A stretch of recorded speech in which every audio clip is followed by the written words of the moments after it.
teman-teman, welcome back to my YouTube channel bersama UK Education. Pada video kali ini saya akan menyampaikan materi mengenai penyelidikan IPA. Apa sih itu penyelidikan IPA? So, buat kalian yang pengen tahu pembahasannya lebih lanjut, tonton terus ya videonya hingga selesai. Sebelum saya menyampaikan materinya, saya akan menyampaikan tujuan pembelajaran yang akan kita capai.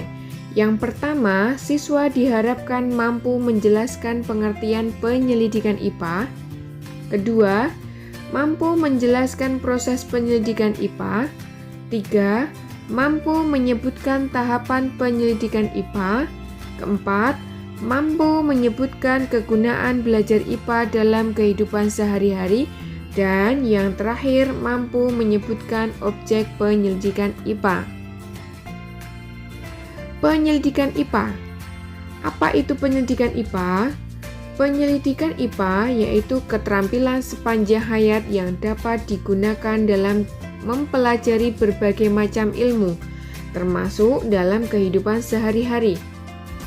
Mengapa penyelidikan IPA itu penting? Penyelidikan IPA penting untuk dilakukan karena untuk berlatih mengembangkan IPA sehingga memperoleh pemahaman yang lebih lengkap. Apa saja contoh penyelidikan IPA itu? Contoh, pengamatan tinggi badan teman satu kelas, pengamatan massa teman dalam satu kelas, dan masih banyak lagi yang lainnya. Proses penyelidikan IPA yang pertama yaitu pengamatan atau observasi. Yang kedua yaitu membuat inferensi. Dan yang ketiga adalah mengkomunikasikan. Marilah kita bahas lebih lanjut dalam slide berikutnya. Pengamatan atau observasi merupakan semua kegiatan yang dilakukan dengan menggunakan alat indera. Data pengamatan ada dua, yaitu yang pertama, pengamatan atau yang disebut dengan observasi merupakan suatu kegiatan yang dilakukan dengan menggunakan alat indera. Ayo, masih ingat ya apa itu alat indera? Jadi alat indera itu ada mata, ada hidung, telinga, lidah, dan kulit. Oke, kita lanjut. Data pengamatan ada dua, yaitu data kualitatif merupakan data yang menurut pendapat pengamat masing-masing sehingga akan menuai hasil yang berbeda.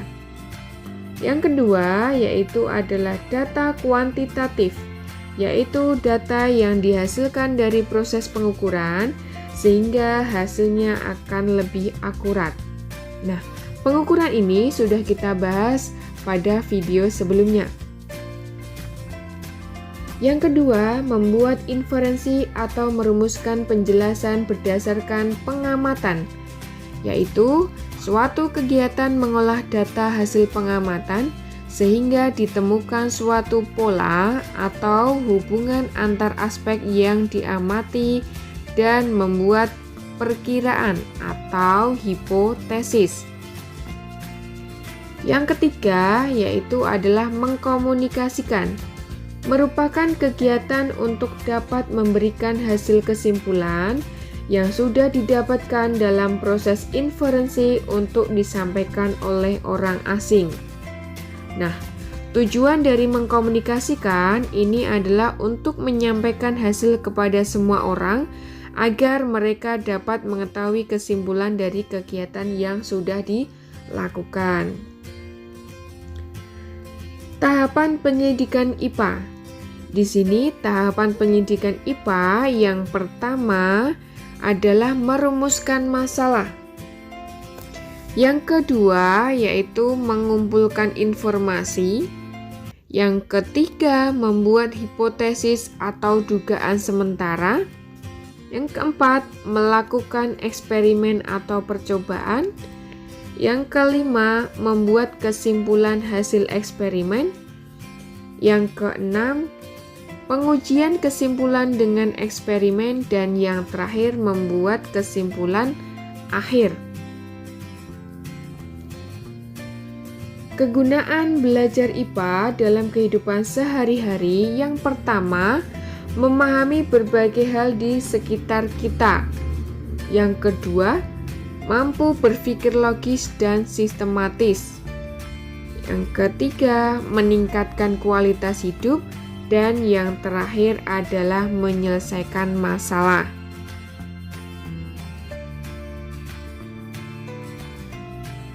Pendidikan IPA dapat mengembangkan sikap ilmiah antara lain rasa ingin tahu, teliti, cermat, jujur, tanggung jawab, kerja keras, kerjasama, dan tidak mudah putus asa. Dan yang terakhir adalah objek dalam IPA. Objek dalam IPA ini dibedakan menjadi 3. Yang pertama adalah fisika. Kalau fisika itu seputar astronomi, tata surya, seperti itu. Kemudian kalau biologi itu seperti makhluk hidup, lingkungan, dan yang lainnya. Kemudian kalau kimia itu meliputi unsur, larutan, dan yang lainnya. Oke teman-teman, itu dia penjelasan materi mengenai penyelidikan IPA. Semoga bermanfaat. Terima kasih sudah menonton. Sampai jumpa pada video berikutnya ya. Jangan lupa untuk like jika kalian suka dengan videonya. Comment, share, and subscribe ya. Bye-bye.